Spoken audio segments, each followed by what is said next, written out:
You ever bought something stupid from eBay? My son just bought this $300 statue of the Blessed Virgin Mary from eBay. Was this an impulse buy? Did I waste my money?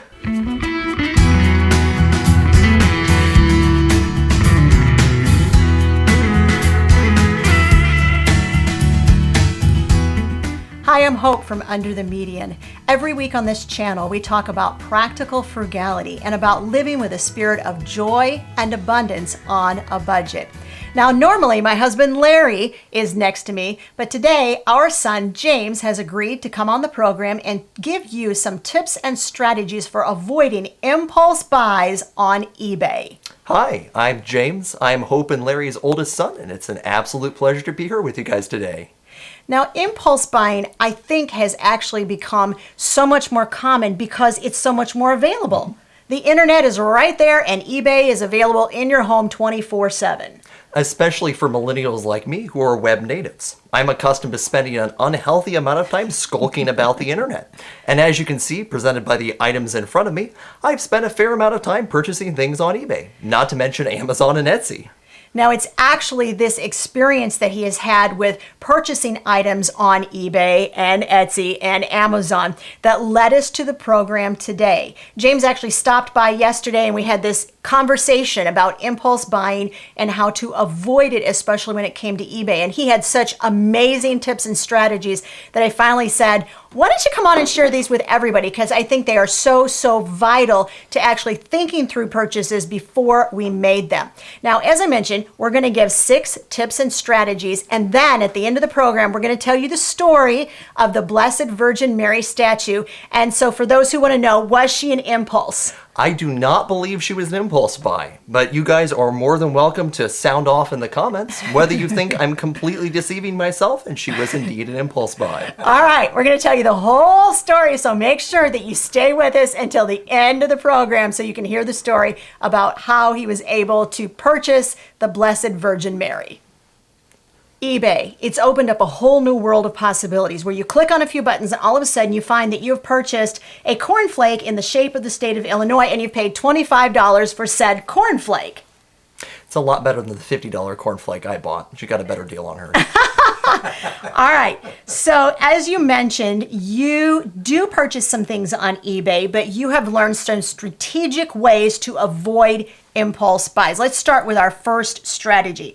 The first strategy is to determine the market value. So if you look at something and it like screams to you, buy me, the first thing you should do is figure out whether it's even being offered at a fair price. How do they do that? So there's a lot of websites that will try and charge you to determine the market value for an item.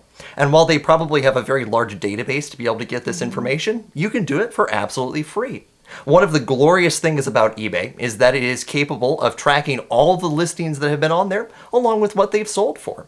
So if you'd like to determine the market value for an item, just type in the search terms for the item you're interested in, go up to the advanced search and select sold items. You'll be able to see what each item has sold for that falls within that search criteria, along with any items that have gone unsold or have been sold at an offer. This will give you a good feel both for what the market value is for an item and how much demand there is for it.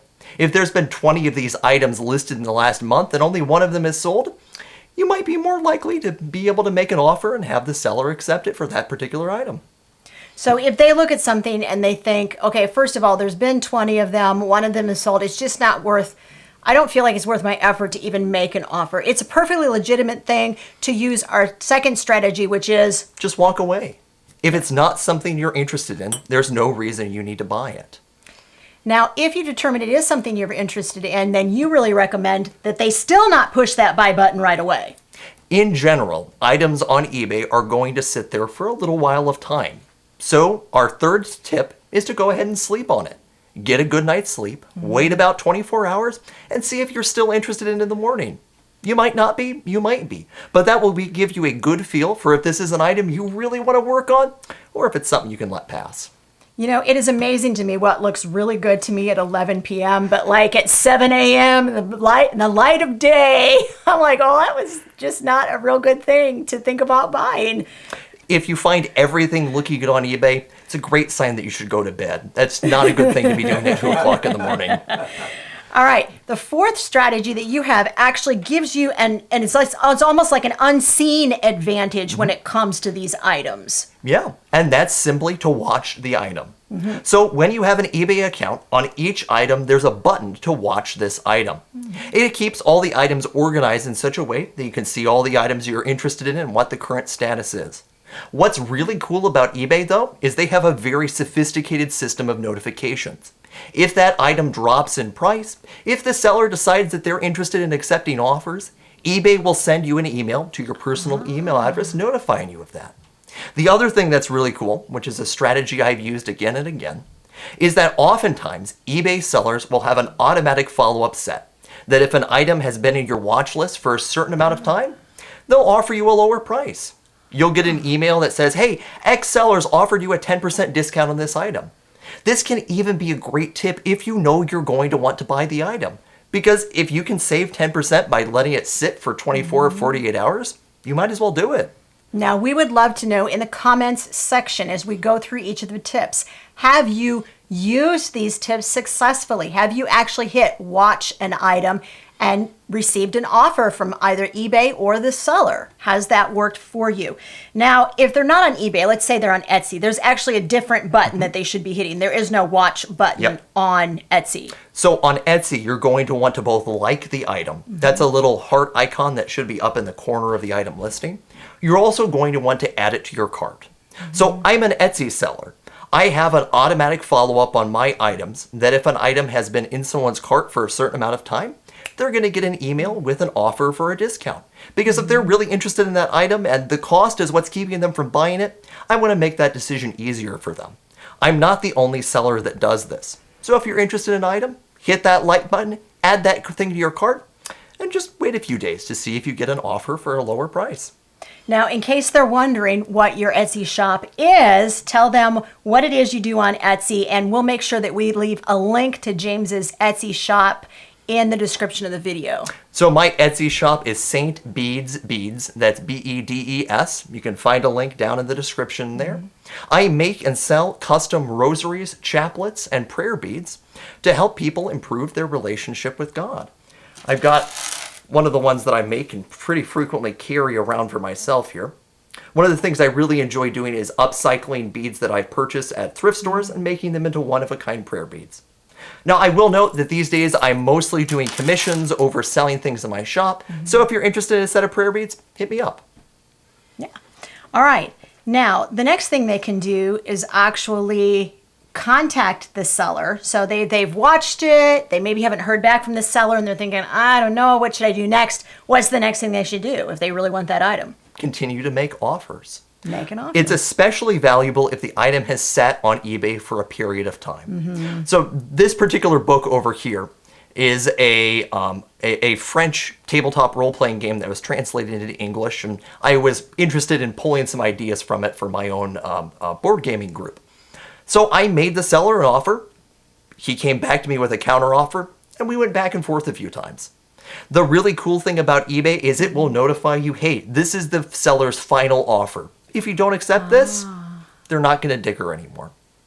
So you have the opportunity to go back and forth with the seller, haggle a good price, and make sure you're spending your money wisely. Oh, that is awesome. Because, like I always assume if that's what they're offering it for, that's what they want from it. And would never have occurred to me to actually contact them and say, hey, will you take less?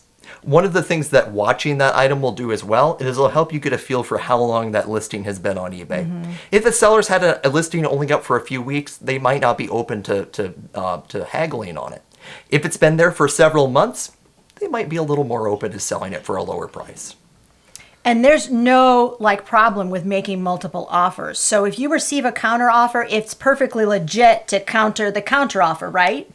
Now, eBay does have a limitation on how many offers you can make because they don't want sellers being spammed with lowballs. So keep an eye on that. Make sure to use the tips to determine the market value so you're offering the seller a fair price for their item. Right. And that would be part of this tip would be if they are offering the item at a really good value already. If they're offering a market value, just go ahead and purchase the item if you're interested in it. Yeah. No use insulting the seller. They're working hard to make sure to sell used items at a reasonable price. Yeah. So don't lowball them. Now, here once again is another tip that I would personally never have thought of doing, and that is to contact the seller through their website and make an offer. Now, when and where do you do that, and why? Why is that maybe better than contacting them through eBay? Yeah. So many sellers will have an external website set up along with their eBay, especially if it's their side business to sell used merchandise. Sending them a message or an offer through their website allows you to include a little bit more information there, as long as potentially make more offers if you really have exhausted the number of offers on eBay. If you've made a mistake by lowballing the seller too many times, which I've definitely done. It also allows you to provide a personal message with your offer. If the seller can relate to you and your story, they might be a little more willing to negotiate down on their item. Now, this does tie in with our next tip, which is if it's a fair price, don't lowball the seller. Having access to them through their website is not an excuse to spam the seller. Please be respectful of them and their merchandise. Now, one of the things that James alluded to a little bit earlier was this whole idea of keywords and search terms. Now, you're going to explain what those things are and how those specifically can be used to find items that you would like to purchase. Yeah. So when you're looking for items on eBay, it is often beneficial to use as broad of search terms as possible. This will allow you to see every available listing for the items you're looking for.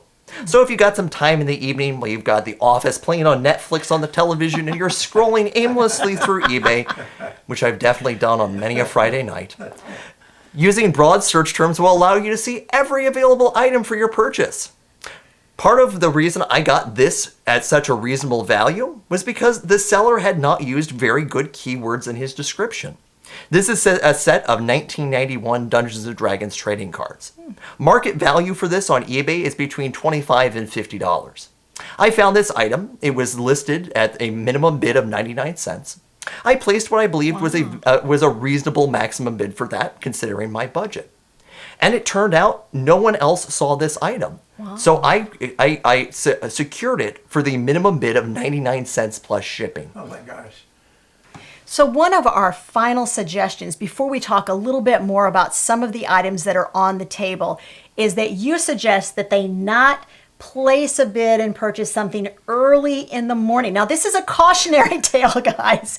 James, why do you suggest that? So, like I said, one of my hobbies is making one-of-a-kind prayer beads. So, I'm always looking for unique eBay listings of various metals and items that I can incorporate into my beads.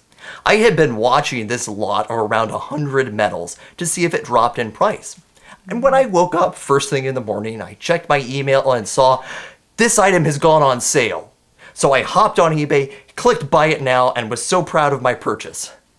What I did not realize was they had notified me about a different listing that was only, I believe, about 30 metals. Oh no! Now, I don't regret my purchase. I have used those in prayer beads, and I've made back my mistake in sales of prayer beads.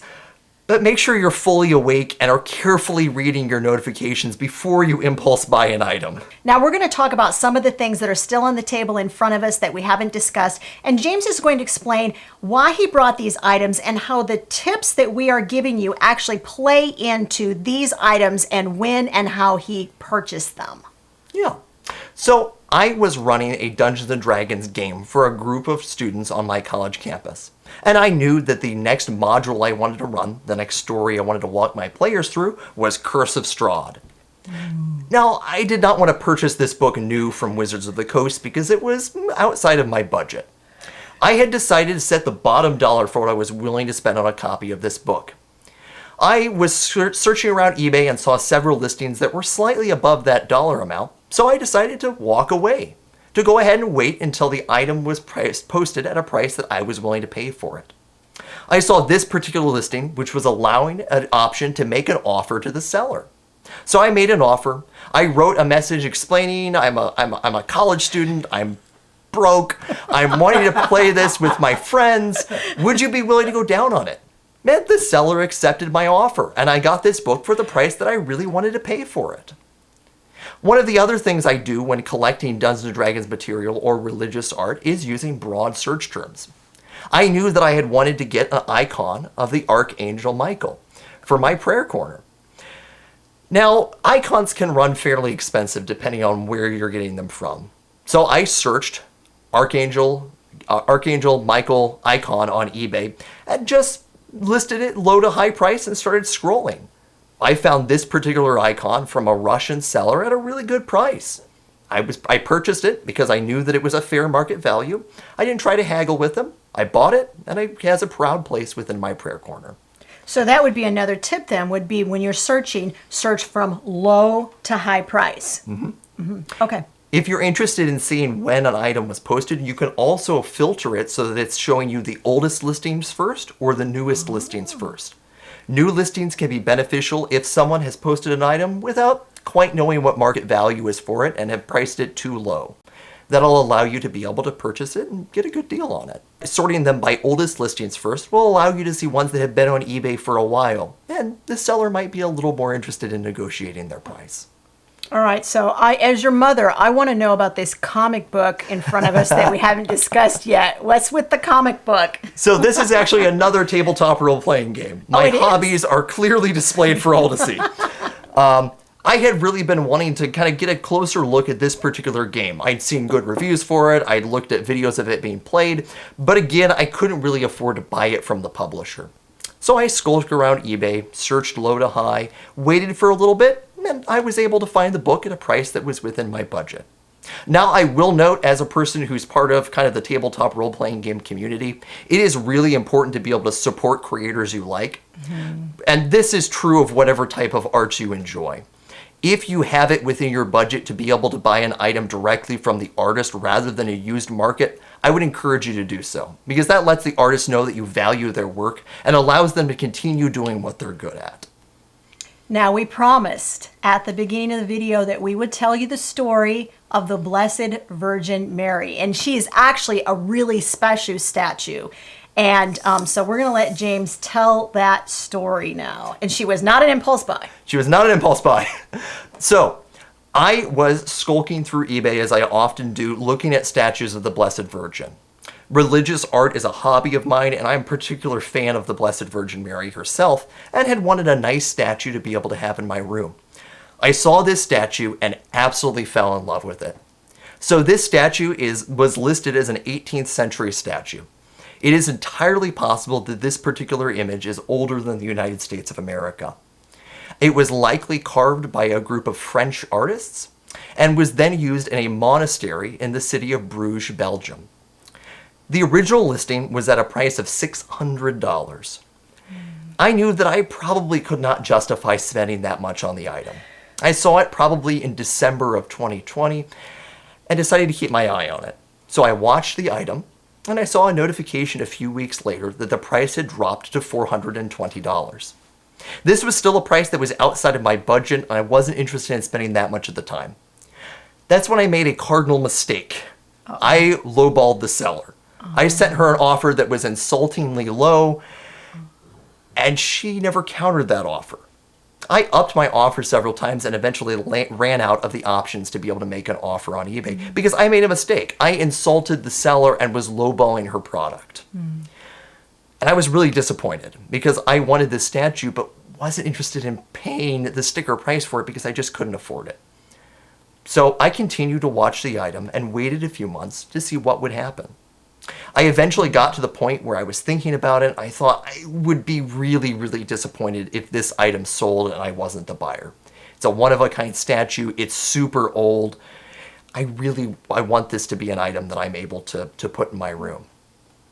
And I located the seller's personal website, the place where she had posted her items outside of eBay. And I posted an offer there. And the seller denied that offer. So I continued to wait. I bided my time. I watched the eBay listing to see if anything was happening for it. And finally, in March of 2021, I decided to give it a go again. Now, this was the same month that in the United States we'd gotten one of our stimulus checks. So I had an unusual bonus to my budget. So I thought, this stimulus check is outside of my regular budget. I feel comfortable being able to spend more than I usually would on a piece of art. So I sent the seller an offer of $300, a price that I thought was fair to the market value and wasn't haggling her down too much from the $420 price that she had listed. And the next morning, the seller accepted the offer, and I got that email notification from her website. She packaged it beautifully, shipped it all the way from Belgium to the United States, and she now sits in my room, a proud addition to my prayer corner. The reason I don't think this is an impulse buy, while it's certainly an item that's outside of my usual budget, I spent about 4 months waiting to purchase this. I made multiple offers, and I bided my time. So, while I did spend a lot of money on this particular statue, I don't think it's an impulse buy, and I really don't regret spending that much on it.